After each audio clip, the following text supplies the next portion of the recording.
bonjour à tous, particulièrement bonjour et grand remerciement à ma collègue députée européenne Irène Tolleret, ou plutôt comme on dit, membre du Parlement européen, et à Jean-Yves Chauveau, rédacteur du journal Terre de Touraine, et à Clément Mercier, donc membre des jeunes agriculteurs Centre Val-de-Loire. Nous poursuivons un peu notre cycle sur les questions européennes, particulièrement dans le cadre de la conférence sur l'avenir de l'Europe et aussi à l'approche de la présidence française de l'Union européenne. Et c'est aussi l'occasion de montrer des actions qu'on mène en commun plutôt, entre des députés européennes et des députés nationales, parce qu'aujourd'hui, on essaye de beaucoup mieux nous articuler parce qu'on est quand même souvent sur les mêmes sujets. Et la Commission des affaires européennes de l'Assemblée nationale, évidemment, s'est aussi préoccupée des négociations sur la politique agricole commune. Donc, il y a eu un accord en trilogue le 25 juin et une adoption au Conseil le 28 juin. Donc, c'est très, très récent. Et ce qui est très important aussi quant à la politique agricole commune, c'est quand même la politique intégrée depuis très longtemps, c'est-à-dire depuis 1962. Alors, nous, ce qui m'intéresse aussi un peu d'avoir l'avis des uns et des autres, particulièrement aussi donc d'Irène, Jean-Yves Chauveau et de Clément Mercier, si véritablement cette PAC correspond aux préoccupations, peut être une solution pour les années à venir. Et nous, à la Commission des affaires européennes, on avait particulièrement des petites craintes quant aux plans nationaux. On a un petit peu peur d'une renationalisation un peu de la PAC. C'est comme ça, certains collègues l'ont vu, et je sais pas qu'est-ce que vous en pensez de tout ça. Et je vous remercie vraiment d'être là. Et malheureusement, je vais pouvoir rester qu'une demi-heure avec vous parce que j'ai une autre obligation ce soir. Mais de toute manière, c'est vous les spécialistes des questions agricoles. Merci beaucoup et je vous laisse la parole. Merci beaucoup. Sans plus tarder, je vais laisser la parole à Madame Tolleret pour qu'elle nous parle justement de la PAC et des dernières actualités au niveau européen. Merci beaucoup pour ce temps d'échange. Merci Sabine, merci à la Commission. Bonjour à tous. Donc, comme on dit en latin, habemus pacem. C'est le nouveau truc. Donc, le 25 juin, les institutions européennes sont arrivées à un accord de principe sur la réforme de la politique agricole commune, la plus révolutionnaire des dernières décennies. Cet accord couvre les principaux aspects politiques. Les négociateurs vont poursuivre les discussions sous la présidence slovène pour finaliser tous les textes dans les semaines à venir. Le Parlement européen votera la nouvelle politique agricole commune en octobre et avant la fin de l'année, les États membres devront présenter les plans nationaux stratégiques à la Commission européenne qui devra les valider avant l'entrée en vigueur de la réforme en 2023. La nouvelle PAC représente un changement de paradigme radical. Les États membres devront non seulement respecter les règles d'éligibilité aux aides européennes, mais aussi atteindre des résultats ambitieux en matière environnementale, mais aussi économique et sociale, au risque de subir des sanctions en cas d'échec. Cette réforme doit répondre aux exigences de la société et sa crédibilité future dépendra du travail qui sera fait les prochaines années. Je voudrais souligner le rôle décisif joué par la France dans la négociation. Notre pays est parvenu à un compromis où les intérêts environnementaux et socio-économiques sont conciliés. La nouvelle PAC est la plus verte que nous ayons jamais eue, mais aussi la plus juste. Quels sont les principaux progrès en matière environnementale ? Nous pouvons dire que la nouvelle PAC jette les bases de la transition écologique de l'agriculture européenne. Les nouveaux éco-régimes inciteront les agriculteurs à adopter des pratiques plus respectueuses avec la nature et aideront à faire face au changement climatique. Un quart des aides directes de la PAC sera dédié à ces régimes qui s'ajouteront aux mesures agro-environnementales et climatiques inscrites dans le volet du développement rural où 35% des fonds y seront consacrés. Les États membres devront garantir une totale cohérence de la nouvelle PAC avec le pacte vert et plus concrètement avec la stratégie de la biodiversité. La réforme devra continuer à atteindre l'objectif de consacrer 25% des terres agricoles à l'agriculture bio d'ici 2030, ainsi qu'à une réduction de 50% des pesticides, à une diminution de 50% de la perte de nutriments dans les sols et de l'utilisation d'antimicrobiens dans le secteur de l'élevage. Par ailleurs, les règles de conditionnalité environnementale liées aux aides de la PAC ont été élargies, notamment pour la protection des sols et de la biodiversité. En outre, il est important de souligner que la France a réussi à préserver les aides destinées aux zones avec les handicaps naturels, y compris les zones de montagne. Le rôle environnemental en termes de lutte contre les incendies et maintien de la biodiversité a été reconnu malgré quelques tentatives de minimiser leur importance agroécologique. En ce qui concerne les aspects socio-économiques de l'accord politique, il est essentiel de mentionner une nouveauté tout à fait révolutionnaire. Sous l'impulsion de la France, pour la première fois dans l'histoire de la PAC, une conditionnalité sociale a été introduite. Les exploitations agricoles devront respecter les droits des travailleurs sous peine de subir des pénalités. Aussi, pour la première fois, l'égalité de genre fait partie des objectifs de cette politique. Afin d'améliorer la distribution des aides entre les agriculteurs, les États membres seront obligés de consacrer au moins 10% des aides directes aux petites et moyennes exploitations. En France, ce n'est pas une mesure nouvelle, mais elle permettra d'appliquer la même règle du jeu dans tous les États membres. Par ailleurs, l'accord prévoit une plus grande convergence des aides de BAD perçues par les agriculteurs pour diminuer les écarts dus à des raisons historiques, ce qui se traduira également par une distribution plus égalitaire du soutien aux agriculteurs. Le renouvellement générationnel sera favorisé, notamment grâce à une augmentation de l'installation des jeunes agriculteurs et à la dynamisation des zones rurales sera également promue à travers le soutien du chapitre de développement rural aux nouveaux arrivants au secteur agricole. Je crois qu'il est important aussi de souligner que cette politique sera mieux munie pour faire face aux perturbations des marchés. La réserve de crise, constituée de 450 millions d'euros annuels et qui a jusqu'à présent été inutilisable, a été réformée afin de la rendre opérationnelle. La Commission européenne élargira à tous les secteurs les observatoires de prix afin d'accroître la transparence et faire un suivi plus étroit de l'évolution des marchés. Des nouvelles dérogations à la norme de la concurrence ont été accordées également pour permettre aux producteurs de gérer au mieux les marchés et d'améliorer leur position dans la chaîne alimentaire. En matière de commerce, l'écart existant entre les standards sanitaires des productions européennes et les importations des pays tiers a aussi été abordé dans les négociations de la nouvelle PAC. Les institutions européennes ont signé une déclaration reconnaissant la nécessité d'appliquer aux productions importées les mêmes règles, ce qui vise surtout l'utilisation des pesticides. Ce sujet sera une des priorités de la présidence française prévue pour le premier semestre de 2022. Pour finir, j'aimerais souligner que la viticulture a sans aucun doute été la grande gagnante de cette réforme de la PAC. Le secteur a obtenu quasiment toutes ses demandes, y compris la prolongation jusqu'à 2045 du régime actuel d'autorisation de plantation. Ceci permettra d'offrir un cadre de stabilité plus que nécessaire, vraiment pour les producteurs, étant donné la crise qu'ils traversent actuellement suite à la fermeture des restaurants et hôtels, les sanctions américaines qui se sont étalées pendant plus d'un an et les gels de ce printemps. Voilà pour la présentation dans les grandes lignes de cette réforme de la PAC. Merci. Juste un mot, Maya, merci beaucoup Irène, et peut-être quand même préciser que tu es aussi membre de la Commission du développement régional et membre suppléant de la Commission de l'agriculture et du développement rural et vigneronne toi-même. Voilà. Merci beaucoup pour cette intervention. À présent, je vais laisser la parole à Monsieur Chauveau pour qu'il nous parle de l'impact potentiel de cette nouvelle PAC sur les agriculteurs locaux. Et je vais essayer d'éviter de redire ce que nous a expliqué notre députée européenne. Donc, elle soulignait qu'effectivement, la viticulture avait réussi à sauver les droits de plantation. Ça avait été obtenu de haute lutte lors de la réforme précédente de la PAC, et ensuite, ça peut être conservé.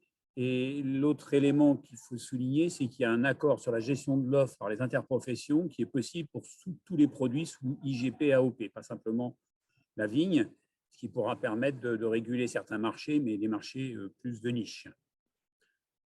Donc, les documents que j'utilise, c'est les documents du réseau FNSEA avec des réflexions internes pour avoir des positions, etc. Et donc de la compréhension des faits.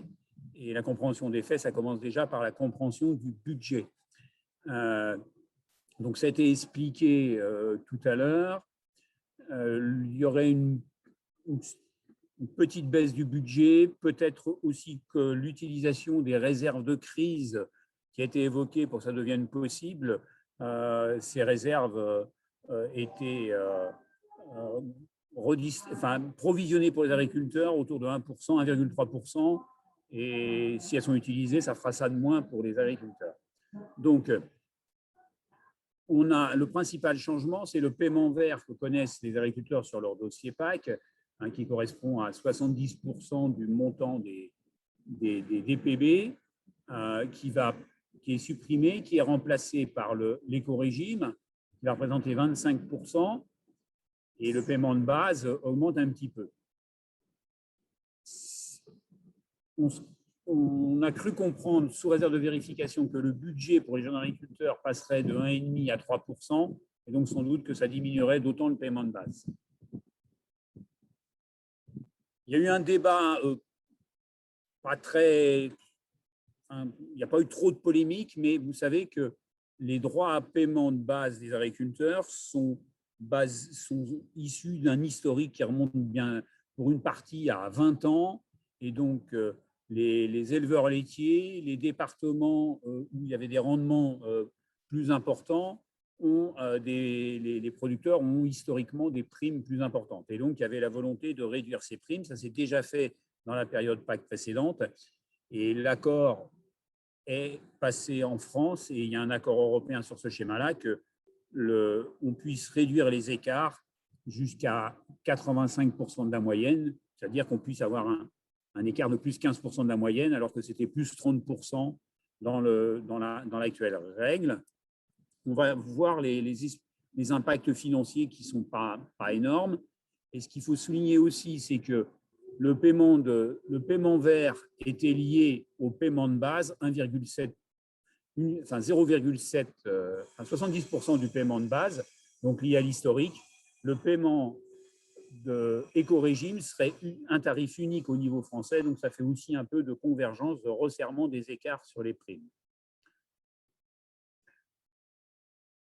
L'autre élément du budget, c'est le budget deuxième pilier, qui a fait l'objet de discussions beaucoup plus intenses au niveau franco-français. Et il y avait d'abord un accord européen à obtenir. Est-ce que l'Europe était d'accord qu'on puisse aller jusqu'à 15% du premier pilier, enfin 15% du budget mis dans le deuxième pilier?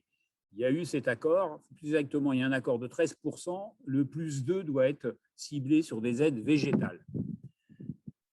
Il y a tout un débat qui n'est encore pas terminé sur la répartition de ce budget du deuxième pilier.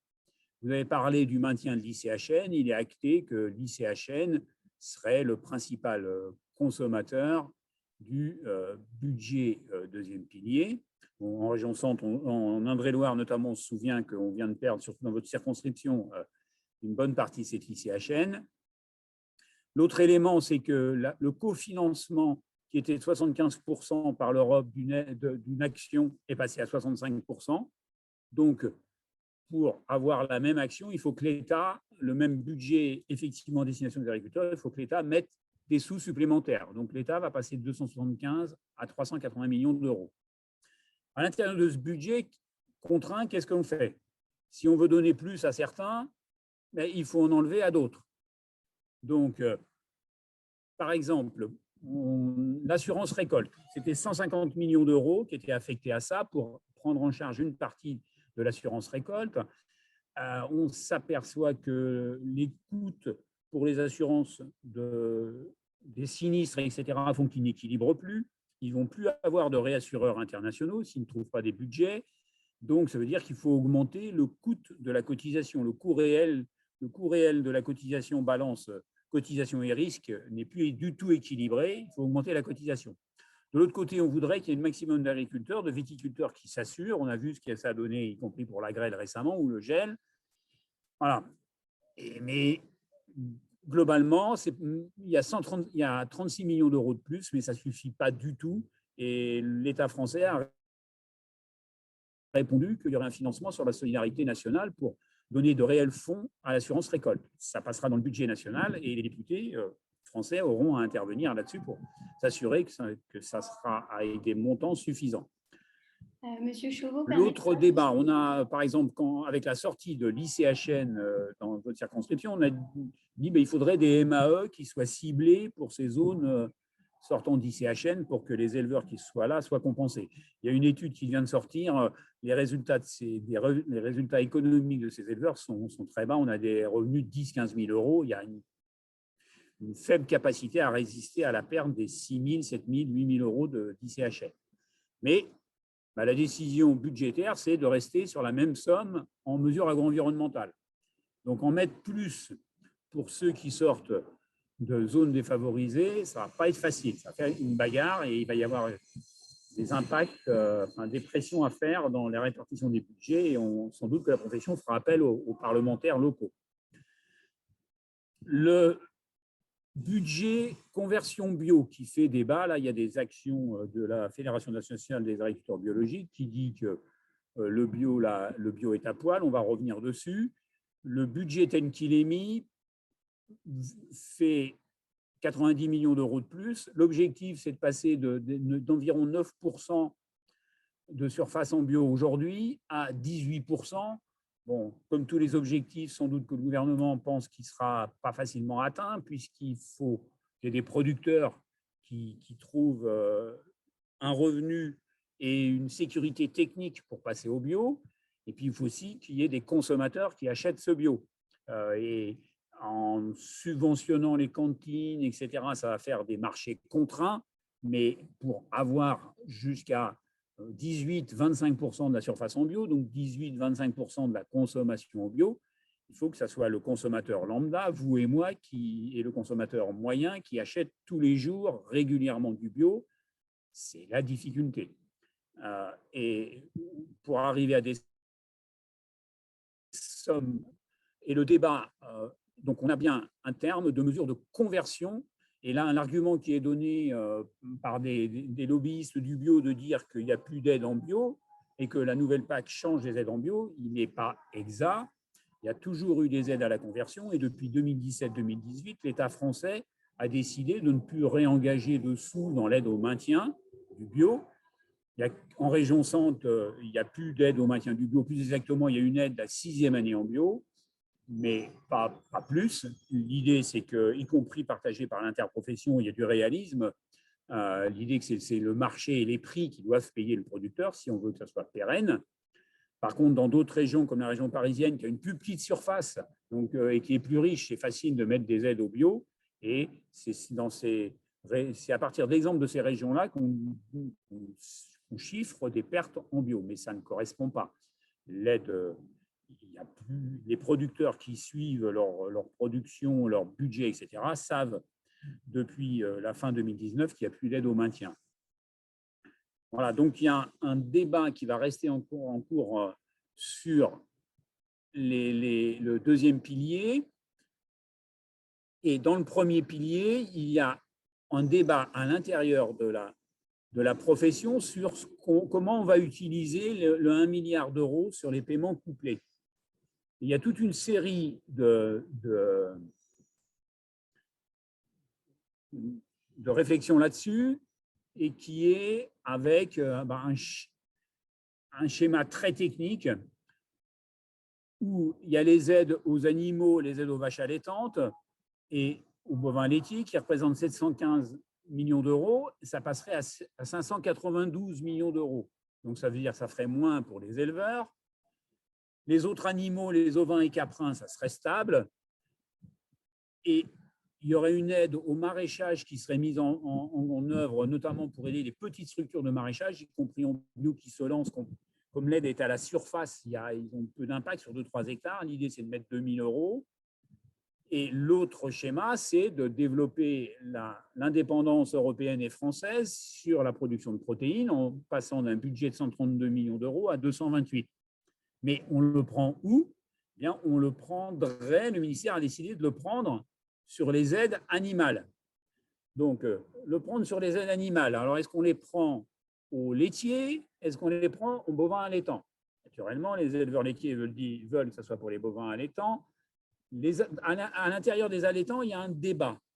Dans le schéma allaitant, il y a les vaches allaitantes qui produisent des broutards, qui ont des primes vaches allaitantes. Donc, région plutôt extensive, Massif central, région intermédiaire extensive. Et puis, il y a aussi les engraisseurs. Et 6 mois allaitant, pour vendre mes broutards, j'ai plus personne qui les achète. Ou s'il n'y a que les Italiens, ça pose un problème. Donc, à l'intérieur du milieu allaitant, il y a bien l'idée qu'il faut équilibrer entre les naisseurs et les engraisseurs. Et actuellement, les engraisseurs n'ont pas d'aide. Et les revenus stagnent et on a des craintes sur le renouvellement des élevages d'engraissement pour utiliser les vaches, enfin les broutards issus des vaches de zone extensive. Donc, on serait parti sur une aide avec un système par UGB, unité de gros bovins. On prendrait les animaux de plus de 16 mois. Il y aurait un plafond de 120 UGB pour les allaitants, un plafond de 40 pour le lait, pour éviter que ça soit, pour qu'il y ait un lien avec la surface, avec les prairies, le pâturage, etc. Il y aurait un chargement maximum par hectare. Bon, ça reste encore en discussion à l'intérieur du ministère, de la profession, ministère et l'APCA faisant de multiples simulations. Et il y a des cartes qui circulent sur l'impact budgétaire des changements. Je ne vais pas les développer toutes, mais je vous les ai résumées, et notamment en prenant les chiffres du département voisin du 49, qui est moins céréalier, qui en allait plus laitier et allaitant à la fois engraisseur et aussi extensif. Monsieur Chauveau, je suis désolée, je vais devoir vous demander de terminer voilà. La terminer très, très vite pour qu'on puisse donner la parole aux autres intervenants. Ok, bien sûr. Voilà. Donc, vous avez, le document sera sans doute publiable. Et donc, on s'aperçoit que voilà, les impacts budgétaires, c'est en millions d'euros, ce n'est pas énorme. Ça va nous faire, peut-être en Indre-et-Loire, le nouveau schéma, plus 2 à 6% d'aide, dans le Maine-et-Loire, moins 10 à moins 6%. Voilà. Donc, vous avez évoqué, Madame la députée, l'idée qu'il y aurait une décision d'un objectif de moins 50% de pesticides, de plus 25% en bio. Je ne pense pas que ça soit exactement ce qui soit, enfin, d'après les sources qu'on a pu avoir, qui ne sont pas les mêmes que vous et qui sont sûrement moins complètes, je ne pense pas que ça soit complètement ça qui soit prévu. C'est un objectif, il va y avoir une clause de revoyure, si on a bien compris, pour voir si les schémas mis en place dans les États vont permettre d'aller vers ça. Mais il y a eu du réalisme, du pragmatisme qui a été mis en avant par les États membres, parce que les réductions de 50% des pesticides, on s'aperçoit au printemps qu'on est en train de vivre et à l'été qu'on va vivre, qu'il va falloir, vu la pluviométrie, il va y avoir plein de mauvaises herbes après les cultures, il va bien falloir les détruire pour préparer la culture suivante avec du glyphosate. Et on s'aperçoit qu'en vigne et en verger, avec la pluie continuelle, en bio encore plus, mais aussi en conventionnel, on n'arrête pas de traiter. Et donc, c'est bien la technique qui gère les pesticides et non pas des décisions de grands principes pour faire plaisir à la population en général, mais qui sont inapplicables. Voilà les éléments. Je vous remercie, Monsieur Chauveau, pour toutes ces précisions. Bien évidemment, si vous le permettez, on pourra envoyer la présentation à toutes les personnes qui suivent ce webinaire. Je vais laisser la parole maintenant à Monsieur Mercier des jeunes agriculteurs qui va pouvoir nous parler de la position des jeunes agriculteurs sur cette nouvelle PAC. Et ensuite, je vais laisser la parole aussi à Madame Savaton pour le gâteau. Bonjour à tous, j'espère que vous m'entendez bien. Donc Clément Mercier, donc je suis le trésorier des jeunes agriculteurs Centre Val-de-Loire. Et donc oui, je vais intervenir donc assez succinctement pour donner un peu, notre point de vue sur les premiers arbitrages qui viennent d'être un peu présentés. Bon, tout d'abord, nous notre fer de lance, ça reste donc on est l'installation. et donc notamment la partie, donc on a la DGA qui est un peu le fer de lance par rapport à l'installation. Donc nous, on souhaitait 4% de l'enveloppe globale dédiée à l'installation, qui était anciennement de 2, et là, ils nous annoncent pour l'instant 3 au niveau de l'Europe, ce qui est mieux, même s'il y a une petite déception, puisqu'il y avait, c'était 2% sur 2 mesures, et là, il y a une nouvelle mesure qui va être créée. Je n'ai pas tous les détails en tête, mais donc ça risquerait de diviser l'enveloppe. Donc nous, pour l'instant, on cherche toujours on aimerait bien toujours avoir les 4%, puisque si tout le monde n'est pas conscient, on a le renouvellement qui est très important sur les 10 années à venir. Donc clairement, il faut mettre les moyens en face. Après, sur des points de vigilance, notamment plus par rapport à la région Centre-Val de Loire, c'est par rapport à, donc, notamment, on avait l'éco-régime avec donc, les différents niveaux, avec le fait de vouloir mettre, donc, il y a le bio et le HVE, donc niveau 3 pour l'instant, qui serait donné en niveau supérieur. Et justement, la FNAP, si je ne dis pas de bêtises, qui voulait justement que ce soit plutôt que le bio et pas le HVE. Nous, on voulait justement garder ces 2 niveaux, puisque pour nous, l'agriculture, elle est plurielle. Ce n'est pas nouveau et elle le sera toujours. Aussi tout simplement par le côté commercial. Hein, les clients et le grand public n'a pas forcément tous les mêmes envies. Donc pour nous, c'est quelque chose de très important. Bien sûr, avec le HVE, qui défend réellement bien sûr l'environnement, on est d'accord. Un autre point donc, par rapport à ce qu'on appelle nous les zones intermédiaires. Donc justement, nous dans la région Centre-Val de Loire, on a des fois un peu de mal avec la notion de convergence, puisqu'en fait, pour les territoires donc, de 10 zones intermédiaires, qui sont des territoires avec des exploitations relativement grandes désormais, avec des territoires relativement pauvres aussi, bien évidemment, ils ont la problématique principale que donc ils touchent que les aides surfaciques, les aides à l'hectare, donc les aides dites de base, et ils sont pour l'instant en tout cas pas concernés par tout ce qui est ICHN, donc handicap naturel, notamment pour les zones de montagne. Et donc nous, notre grosse crainte par rapport à ces exploitations-là, c'est que tout simplement, on baisse tout simplement parce qu'on y va au fur et à mesure, on baisse les aides surfaciques, pourquoi pas. Sauf que du coup, ce côté contrainte environnementale, eux, ils n'ont rien actuellement et c'est entre guillemets pas vraiment reconnu. Donc il y a aussi, c'est en train d'être, le sujet est clairement débattu et le sujet n'est pas fermé pour l'instant. Il y a des pistes par rapport au MAEC, aux mesures agro-environnementales par exemple. Mais donc pour l'instant, nous, tant qu'on n'aura pas cette certitude qui est bien une contrepartie par rapport à ça, on est plutôt réticent, justement, puisqu'en fait, la convergence fait que du coup, les zones dites céréalières, donc notamment Centre-Val de Loire par exemple, qui avaient des aides à l'hectare plus importantes que la moyenne nationale, du coup, baissent tout simplement au profit des zones, par exemple, de montagne, qui ont une valeur plus faible de valeur à l'hectare, bien évidemment, de zones de surfaciques, mais par contre ont beaucoup d'aides ICHN, par exemple, pour compenser le handicap naturel. Et donc, du coup, quand on raisonne à l'aide à l'hectare global, on n'est pas du tout sur les mêmes montants et finalement, la région Centre-Val de Loire est plutôt faiblement dotée, on va dire, par rapport à d'autres régions. Quoi d'autre que je voulais aborder? Voilà, donc les GIA. Après, sur l'aspect, on va dire, les aides couplées animales, on n'a pas, de vouloir rééquilibrer, entre guillemets, entre viande et allaitant ne nous choque pas, sachant que de toute façon, le ministre du fait aussi des manifestations et des craintes de certains, a cherché à trancher et trouver un juste milieu, on va dire, essayer de revaloriser un peu l'un et sans trop déshabiller l'autre, puisque, comme il a été évoqué précédemment, la problématique, de toute façon, c'est qu'on a une enveloppe globale fixe qui est légèrement en baisse au fur et à mesure de chaque nouvelle PAC. Donc, de toute façon, on déshabille l'un pour rhabiller l'autre. Donc, c'est toujours la grosse question de si on en prend un endroit, où, et on va forcément handicaper des personnes.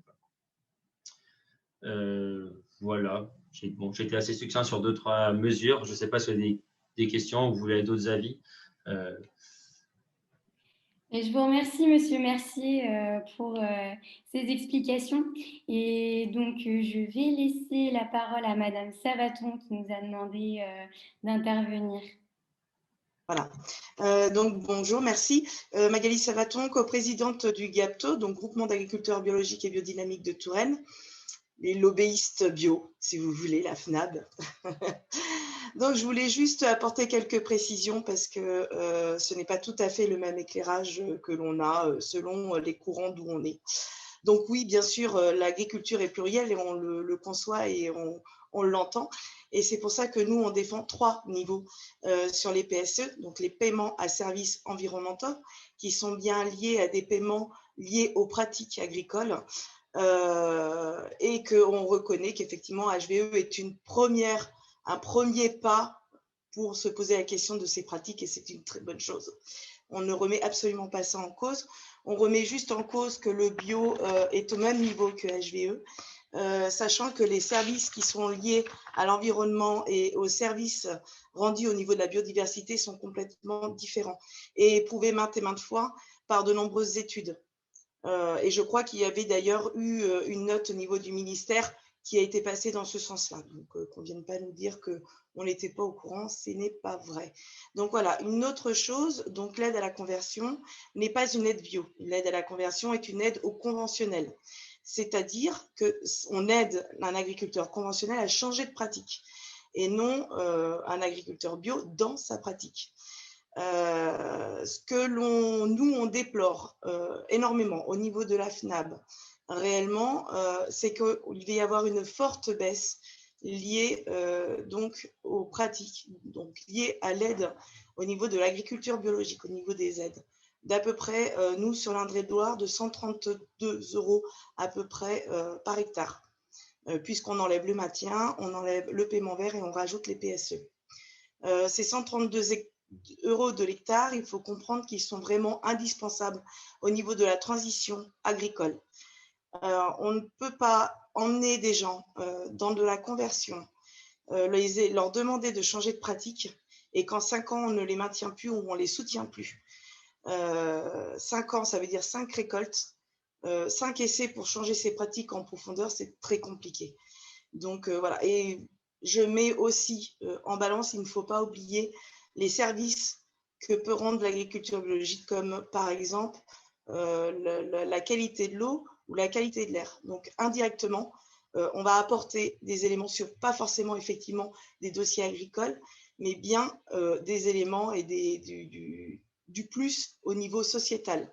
Il y a plus d'emplois, il y a moins de dépollution d'eau, et tout ça, c'est reconnu de façon aussi avec des études. Donc, voilà un petit peu, nous, notre éclairage et ce que l'on tient à souligner en disant que, voilà, donc oui, les 25% sont bien effectivement un objectif et que ce n'est pas en enlevant ces aides ou en diminuant ces aides qu'on va y aller.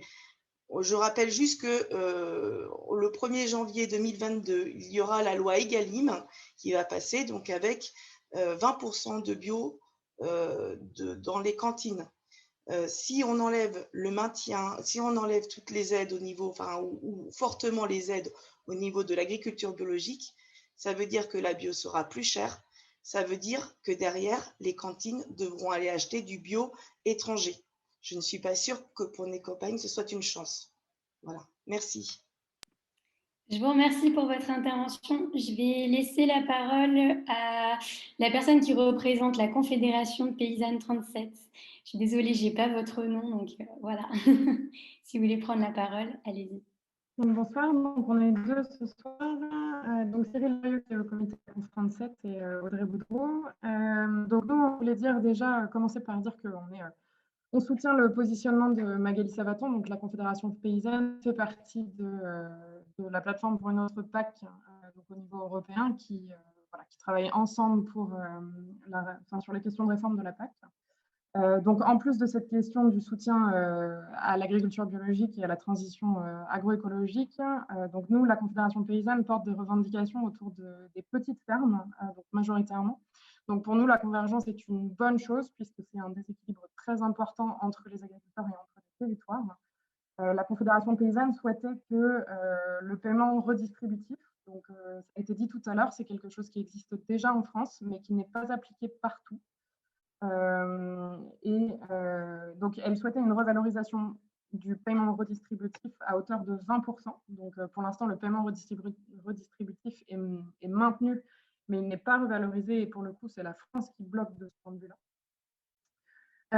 Et elle souhaitait également donc, l'activation d'une aide forfaitaire petit agriculteur, puisque, donc, comme tout le monde le sait, les petites fermes ne sont pas concernées par les aides de la PAC. Le maraîchage, l'arboriculture, qui sont pourtant des productions qui génèrent beaucoup d'emplois et une forte création d'emplois, ne sont pas considérées, enfin, ne sont pas du tout concernées par les aides de la PAC, puisque ce sont des aides surfaciques pour la majorité. Et la Confédération paysanne demandait donc la mise en place d'une aide forfaitaire à hauteur de 5 000 € pour les petits agriculteurs, donc avec une définition de petit agriculteur qui a été proposée par la Confédération. Et souhaitait également donc, la poursuite donc, du plafonnement et de la dégressivité des aides. Donc là où certains paysans en France et dont en région centre, les céréaliers touchent des aides qui sont très élevées par rapport à d'autres territoires. Très clairement, la position de la Confédération paysanne est de poursuivre en fait une convergence des aides et de réduire le déséquilibre entre les différentes productions et les différents territoires.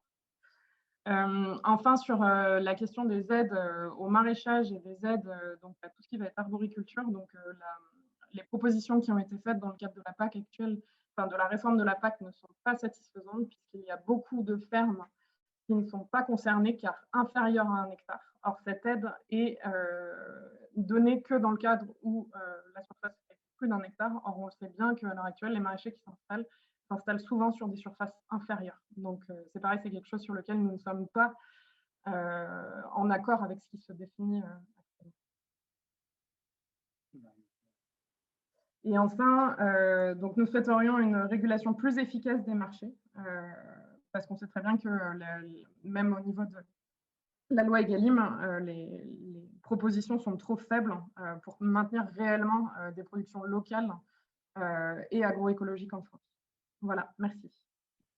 Je vous remercie pour votre intervention. Je ne sais pas si vous avez d'autres questions à nous poser ou si certains intervenants veulent rebondir sur les propos qui viennent d'être dits sur le bio, etc. Je vous laisse la parole, peut-être. Je veux bien, pourquoi pas. Juste alors sur certains propos par rapport à quand tu es tenu, enfin globalement il y en a certains où je suis relativement d'accord, il n'y a pas de souci. D'autres on pourrait en discuter, mais bon c'est pas forcément le lieu. Le seul point qui m'intrigue parce que c'est quelque chose qu'on entend souvent parler et d'après ce que j'ai pu regarder, comment dire, c'est mal présenté je dirais, c'est cette baisse des 132 € de l'hectare hein, ou de ce que j'ai pu regarder sur le communiqué de presse de la FNAB qui a lancé cette chose-là. On ne parle pas d'une aide effective, enfin une baisse effective des aides par rapport à la précédente PAC, mais on parle bien d'une baisse en fait entre ce qu'ils espéraient avoir à travers l'éco-schéma et ce qui a été annoncé par rapport au vrai plan. Et c'est ça quelque chose qui pose problème parce que annoncer que les aides, parce que quand on l'écoute comme ça, et c'est comme ça que c'est présenté d'ailleurs à chaque fois, on nous dit que les aides pour les bio vont baisser de 132 € à l'hectare pour la future PAC, ce qui n'est pas le cas. Ils vont être équivalents, voire un petit peu supérieurs. Alors, dire qu'ils espéraient plus, je l'entends tout à fait, il n'y a aucun problème par rapport à ça.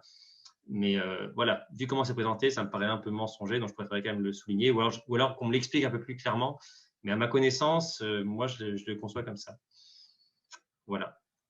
Je vois que M. Chauveau a levé la main pour prendre la parole. Je vais lui laisser la parole. Oui, sur ce dossier des aides bio, il faut regarder la réalité des comptabilités, la réalité des paiements PAC de chacun de ceux qui affirment.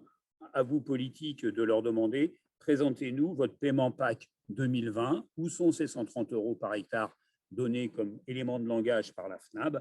En région Centre-Val-de-Loire, il n'y a plus, les derniers contrats sont terminés en 2019. Effectivement, les producteurs de base, pas les responsables, hein, mais les producteurs de base n'ont peut-être pas compris que c'était fini, ont toujours eu un espoir. Mais c'est tout. Il n'y a plus d'aide au maintien en 2019, il n'y en a plus en 2020, il n'y en a plus en 2021, il n'y en aura pas en 2022. Donc, c'était pas…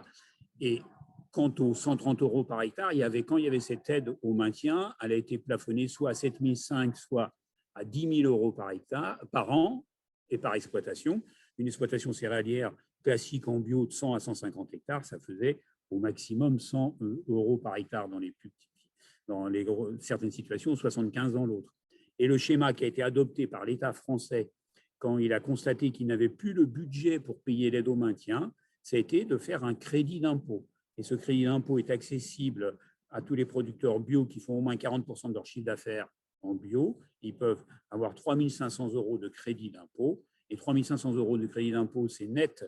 Il n'y a pas de cotisation sociale, il n'y a pas d'impôt dessus. C'est l'équivalent d'une subvention suivant les niveaux de revenus de 5 à 6 000 €. Donc, on n'est pas très loin, avec 5 000 à 6 000 € des 7 500 qui était un peu le schéma de l'aide au maintien. La réalité est que voilà, il n'y a pas de budget pour, et en plus, au fur et à mesure qu'il va se développer, il n'y a pas de budget pour maintenir le bio. Peut-être que le débat qu'il pourrait y avoir à l'intérieur du monde bio, c'est le suivant, c'est est-ce que les plafonds qui sont donnés de 20 000 € par hectare pour l'aide à la conversion en région centre, qui sont que de 15 000 en Pays de Loire, mais plus élevés autre part, est-ce que c'est suffisant pour inciter des conventionnels à changer de pratique, puisque si on prend l'aide aux céréales, c'est 300 € par hectare, eh bien 20 000 €, ça fait 66 hectares. Un conventionnel qui va passer au bio, qui a une technicité, un travail, il y a une exploitation qui fait 100, 150 hectares, classique, standard, comme ses collègues bio déjà en place, et il a de l'aide, il a un appui que sur la moitié, à peine la moitié de sa surface. Est-ce que ce n'est pas un vrai problème? Et effectivement, si on met une aide au bio trop importante, il peut y avoir aussi des effets d'opportunité de gens qui, à 5-7 ans de la retraite, vont prendre l'aide bio, non pas pour produire du bio, mais pour gérer de la prime. Et c'est effectivement les éléments du débat qui ne sont pas faciles. Je vous remercie pour votre intervention. Je crois avoir vu que Magali Savaton voulait répondre. Je vous rappelle que vous pouvez aussi poser toutes vos questions, bien évidemment. Ça n'a pas forcément besoin d'avoir forcément un lien avec tout, enfin, c'est sur la PAC évidemment, mais pas forcément d'avoir besoin d'avoir un lien exactement sur les derniers échanges qui ont eu lieu. Bien sûr, on répondra à toutes les questions que vous vous posez. Voilà, je laisse la parole à Magali Savaton. Merci. Donc, non, nos chiffres ne sont pas du tout biaisés. Donc, effectivement, il y avait de l'aide de maintien jusqu'en 2019, effectivement. En 2020, il n'y en avait plus puisqu'il y a eu une minorité qui ont touché, puisqu'en fait, il restait en fait une toute petite enveloppe qui a été redistribuée avec une ordre de priorisation. Pour 2021 et 2022, c'est une erreur, il y aura du maintien. Il y a eu des fonds de débloqués sur le plan de relance. Donc, il y aura des aides jusqu'à à peu près 8 000 € par ferme. Donc, il faut peut-être revoir effectivement vos chiffres. Ce n'est pas le 132, ce n'est pas une perte de ce que l'on espérait, mais bien une perte réelle sur les fermes. Donc, je ne sais pas quels sont vos chiffres et quelles sont vos réalités, mais bon, ma comptabilité est à disposition s'il y a besoin. En plus, vous pourrez voir qu'effectivement, la convergence entre les petits DPB et les gros DPB, ça serait vraiment une chance parce que il y a vraiment des gens qui touchent très peu, quoi. Il faudrait peut-être le voir et le savoir. Mais bon, voilà, après, on va peut-être pas passer non plus la soirée sur ça. Je pense que nous ne trouverons pas un terrain d'entente entre nous, mais cette bagarre de chiffres est très intéressante et de voir finalement qu'il faudrait peut-être creuser un peu plus vos chiffres quand même, parce qu'il faut voir ce qui se passe un petit peu dans les comités bio, les choses comme ça. C'est intéressant, vous savez. Je vous remercie. On va peut-être clore le débat sur ce sujet, parce que je sens que évidemment on a des distorsions entre les différents intervenants et je suis pas sûre qu'on arrive à le régler ce soir. Comme le disait très bien Madame Savaton, je vois que Monsieur Yves Daniel a pris la parole. Je vous laisse la parole, Monsieur le député. Oui, merci. D'abord, vous dire bonjour à toutes et à tous. Tout à l'heure, j'ai commencé cette réunion en visio dans ma voiture. Donc, maintenant, j'ai pu prendre l'ordinateur. C'est un petit peu plus facile. Donc, peut-être que j'ai pu louper certaines choses. Je veux bien faire quand même part de quelques remarques. C'est vrai que la PAC, c'est quelque chose de complexe. Et donc, il faut qu'on fasse très attention, les uns comme les autres, d'abord à employer des sigles qui sont compréhensibles par tout le monde, puis à bien expliquer finalement et à bien décortiquer les choses pour que ce soit bien compris et que le débat puisse s'enrichir vraiment d'une bonne compréhension. Donc, je voulais faire d'abord cette remarque-là, ça me paraît important.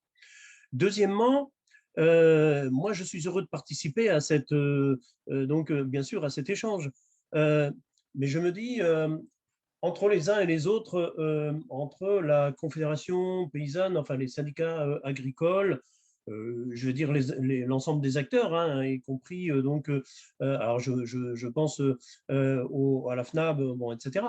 On parle beaucoup de convergence dans la PAC. Moi, j'ai envie de dire, mais est-ce qu'on peut aussi avoir une convergence des acteurs de façon à ce que des compromis soient trouvés pour le bénéfice de l'agriculture, pour le bénéfice de la France, pour le bénéfice de nos agriculteurs.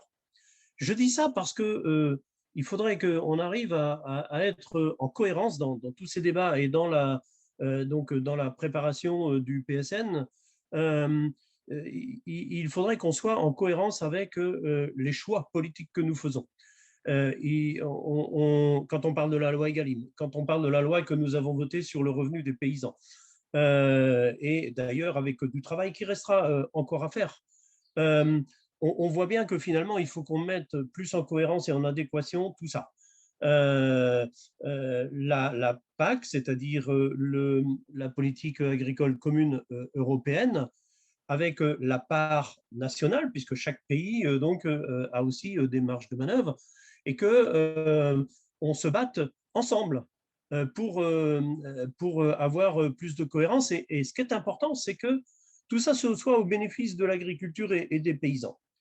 Et on peut tous converger et se mettre d'accord pour un point important, et ça a été évoqué par le représentant des jeunes agriculteurs, c'est le renouvellement des générations. Et donc, moi, le point sur lequel je voudrais vraiment me battre, c'est le renouvellement des générations. Comment faire en sorte que la PAC est en cohérence avec ce dont je parlais tout à l'heure, ça nous permet d'arrêter cette hémorragie de la disparition des paysans. Et donc, il y a des choix à faire. Si on ne parle pas de plafonnement, si on ne parle pas d'aider les plus petites exploitations, etc. Donc, je ne vais pas tout détailler, mais franchement, il faut regarder les choses de près et que ça nous permet de travailler vraiment et d'apporter des réponses en matière de renouvellement des générations, parce que demain, ça va être une catastrophe et que tout ça, ça nous mettra aussi en porte-à-faux et ça ne nous permettra pas d'atteindre les objectifs en matière de transition écologique, là où l'agriculture a aussi toute sa place. Donc, je voulais vous faire part de ces remarques-là, quand même, parce que ça me paraît important. Il faut qu'on ait la volonté de porter ensemble les choses avec nos différences idéologiques, philosophiques, d'approches, de projets, etc. Mais en tout cas, moi, je suis vraiment demandeur de ça. C'était la remarque que je voulais faire. Merci. Je vous remercie, monsieur le député, pour cette intervention qui était fort intéressante. Est-ce qu'il y a d'autres personnes qui voudraient prendre la parole, poser des questions? Je vois que personne ne s'est manifesté. Du coup, je vais peut-être redonner la parole à monsieur Chauveau qui nous a fait une petite intervention dans le chat. Monsieur Chauveau, si vous voulez reprendre. Et je vais laisser la parole après à madame Tolleré qui vient de lever la main.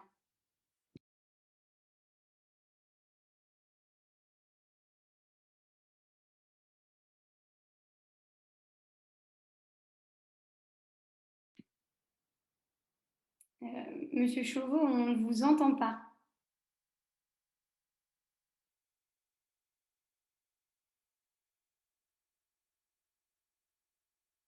Je ne vous entends pas, Monsieur Chauveau. C'est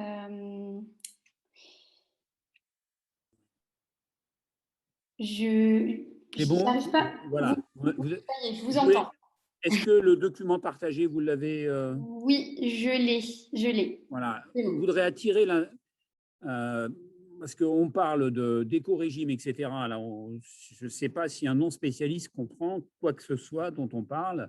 Hein, et monsieur le député Yves Daniel a raison de dire que. Voilà. Donc, je vous ai mis au schéma un document là, qui vient du réseau FNSEA, mais qui est une explication sans doute initiale du ministère, hein, qui veut expliquer que l'aide moyenne de l'éco-régime, on parle de 70 €. Et il y aurait une aide plus importante pour le niveau supérieur et une aide moins importante pour le niveau standard, mais il y aurait aussi zéro aide, pas du tout, aucune part de ces 70 € pour ceux qui ne respecteraient pas les règles de l'éco-régime.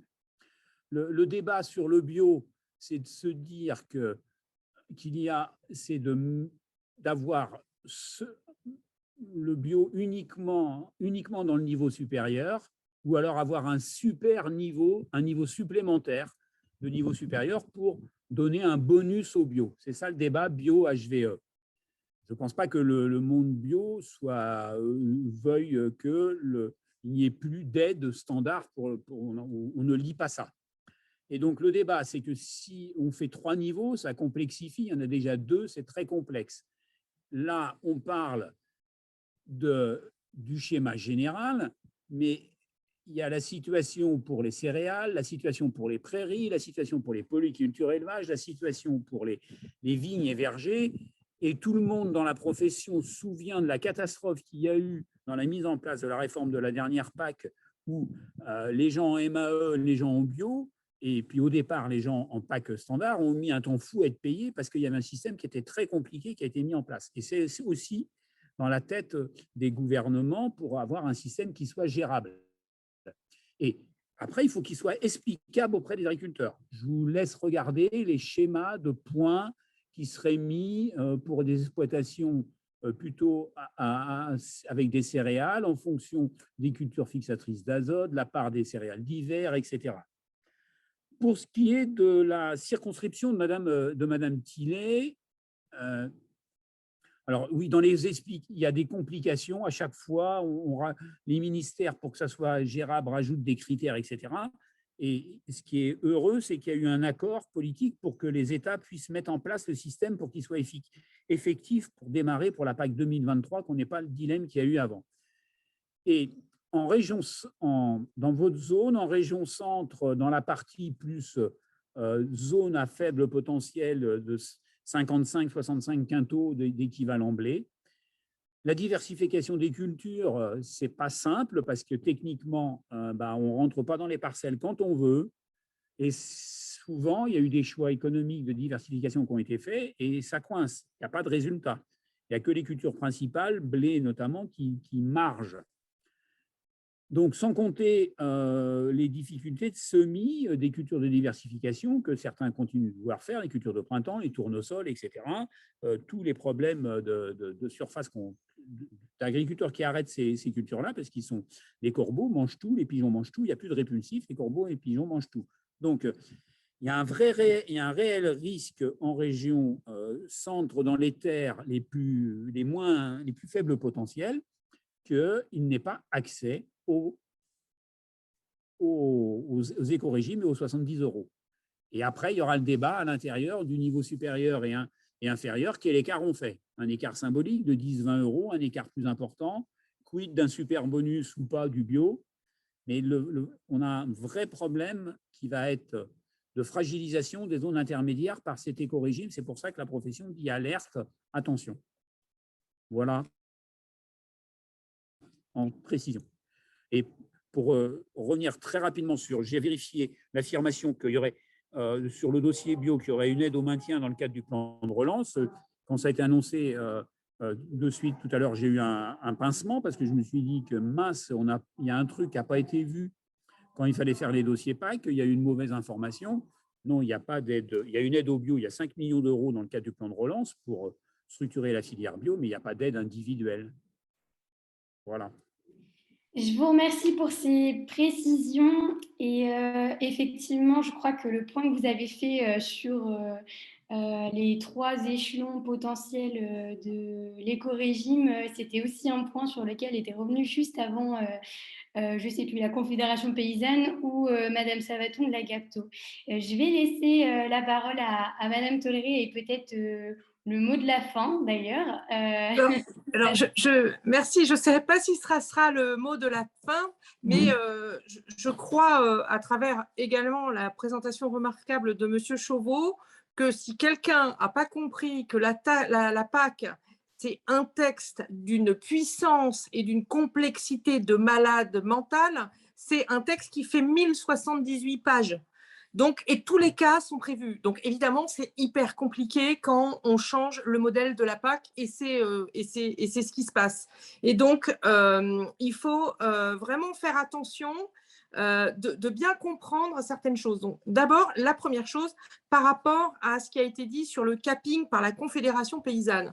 La PAC, c'est un texte qui est négocié avec 27 États membres. Le capping était défendu par la France et l'Espagne. Ce n'est pas suffisant. Donc, le texte définitif voté n'a pas de capping et nous le regrettons. Voilà. Sauf que c'est comme ça, ce n'est pas autrement. En revanche, pour revenir sur le risque de renationalisation de la PAC. Déjà, la PAC existante, il y avait déjà des trous dans la raquette, avec des dérogations, des machins, des adaptations en fonction des pays en vigueur, mais qui n'étaient pas encadrées. Donc aujourd'hui, cette PAC, avec les plans nationaux, permet une adaptation, mais avec une boîte à outils commune. Donc, à la fin, peut-être que le côté commun de la PAC est non seulement maintenu, mais peut-être renforcer, surtout si on travaille bien au niveau européen sur les différents éco-régimes. Donc, la nouvelle PAC, elle laisse surtout plus de manœuvres aux États membres par rapport à certaines problématiques. La façon de résoudre un problème qui avant était défini de manière complètement commune, je ne suis pas sûre que l'état des forêts en Finlande correspond à l'état des forêts en Méditerranée. Je ne suis pas sûre que la filière mouton en Écosse ait quoi que ce soit à voir avec la filière mouton en Provence-Alpes-Côte d'Azur. On n'a pas une agriculture commune, on a des agricultures locales avec des problématiques de filières différentes. Et donc, cette PAC permet d'avoir une boîte à outils commune, mais qu'on mobilise comme on en a besoin, donc avec des outils différents par rapport à avant. Donc, elle est plus précise dans les outils que celle d'avant qui était avec le mot bruxellois « one size fits all ». Donc, c'est la même chaussure pour tout le monde. Là, on a une boîte à outils avec plusieurs outils différents. Donc, aujourd'hui, le corps législatif commun est très solide et donc, il garantit le côté commun de la PAC. Les éco-régimes, tout le monde va avoir des éco-régimes avec la même chose. Et donc après, les différents services agriculture des différents ministères des États membres vont se coordonner pour que la rotation des cultures, ça ne soit pas 6 mois dans un pays et 6 ans dans l'autre. Donc, il y aura un éco-régime. Toutes ces choses-là sont communes, sont amenées à être communes. Donc, pour répondre à M. Chauveau sur le pacte vert, la législation qui va découler du pacte vert sera inscrite progressivement dans une annexe du règlement des plans stratégiques qui reprend les normes environnementales qui doivent être respectées par la PAC. Donc, les pourcentages ne sont pas dans le règlement de la PAC qui a été accordé, car ils appartiennent à d'autres règlements environnementaux. En revanche, ce que j'ai dit, c'est que les éco-régimes vont contribuer à atteindre les objectifs du pacte vert. Et de façon générale, cette phrase de dire il faut contribuer aux objectifs du pacte vert, on la met sur toutes les politiques en ce moment.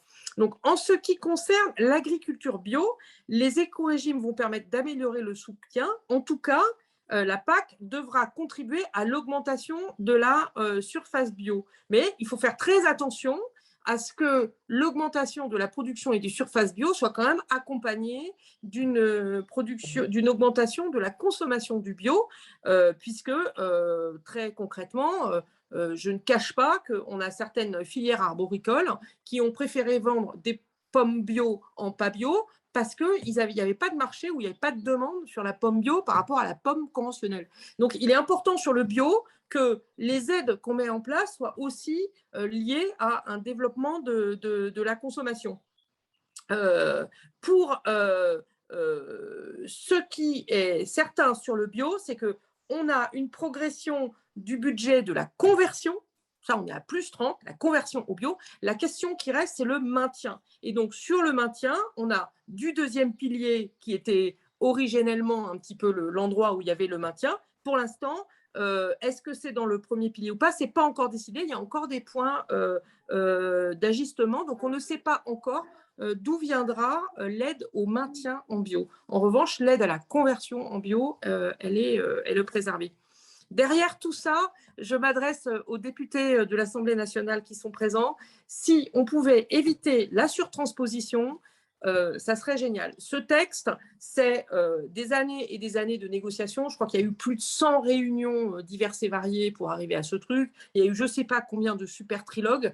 Donc, tout ce qu'on va rajouter en plus en France, parce qu'on considère que c'est un trou dans la raquette dans ce texte, ça sera quelque part plus de charges administratives pour les agriculteurs français et les services administratifs qui traitent ça. Donc, il faut vraiment que cet échange se fasse pour que cette mise en place au niveau du plan stratégique national se fasse de la manière la plus efficace pour la protection du revenu de nos agriculteurs et également, bien entendu, l'atteinte des objectifs environnementaux qui est la cause de la réforme.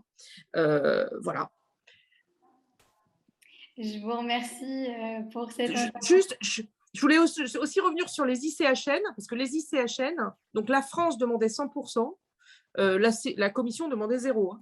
Donc, la position que nous avons obtenue sur les ICHN, elle est du domaine du miraculeux, et je peux vous dire qu'on a mouillé la chemise, et plus qu'un peu, et moi j'ai mouillé ma robe, et avec certaines collègues de l'Assemblée nationale, on s'est pas mal énervé. Donc, le Parlement européen avait une position préexistante à 40%, et le Conseil, donc finalement, ça fait 50%.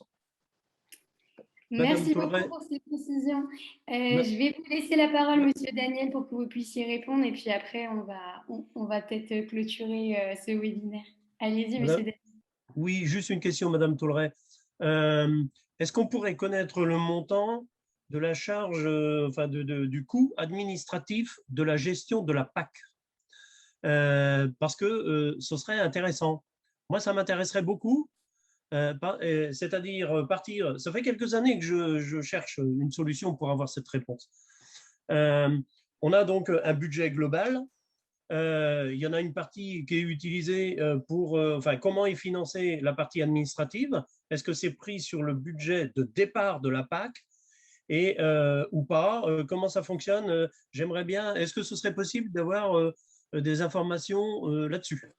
Alors, je vais vous répondre par une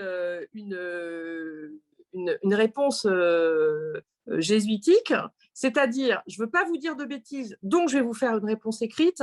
Il y a 4% qui est prévu pour l'assistance aux États membres sur la mise en place de la PAC. Cependant, la gestion administrative, c'est-à-dire les fonctionnaires nationaux qui travaillent dessus ne font pas partie du budget de la PAC, c'est du fonctionnement de l'État membre. Mais ça pourrait être intéressant de comparer entre les différents pays, finalement, combien il y a de budget de la PAC, combien il y a d'agriculteurs, combien il y a de fonctionnaires. Mais aujourd'hui, cette information, je ne l'ai pas.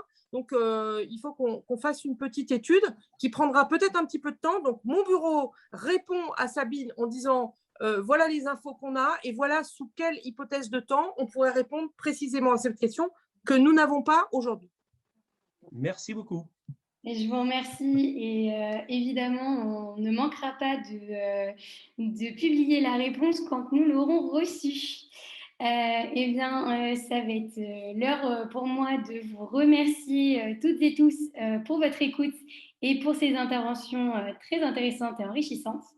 Merci encore à tous les intervenants, merci à tous les participants et je vais vous souhaiter une très bonne soirée et à bientôt pour un prochain webinaire autour d'un autre sujet qui sera cette fois-ci attendez, de mémoire, je l'ai perdu. Je vais le retrouver parce que je l'ai noté. Améliorer la durabilité des produits électriques et électroniques qui aura lieu le 19 juillet. Voilà, je vous souhaite une bonne soirée à tous. Alors moi, Merci. je vous souhaite une bonne soirée et lundi, je vous invite à regarder sur TF1 Harry Potter. Et non seulement à regarder Harry Potter, mais l'être là un petit peu avant, puisque la campagne de promotion de l'agriculture commence par un premier film qui est diffusé juste avant Harry Potter. Je trouve beaucoup de Mais on sera similitudes au rendez-vous. je trouve beaucoup de similitudes entre Harry Potter et agriculteur, donc ça me convient bien. Mais les films non. sont bien. Tout ça aussi pour vous dire que je vous souhaite une excellente soirée et vraiment merci. Merci à tous. Très bonne soirée, je me suis régalée. On refait ça quand vous voulez. Merci. Merci. Merci Au revoir. beaucoup. Bonne soirée à vous tous. Merci, au revoir.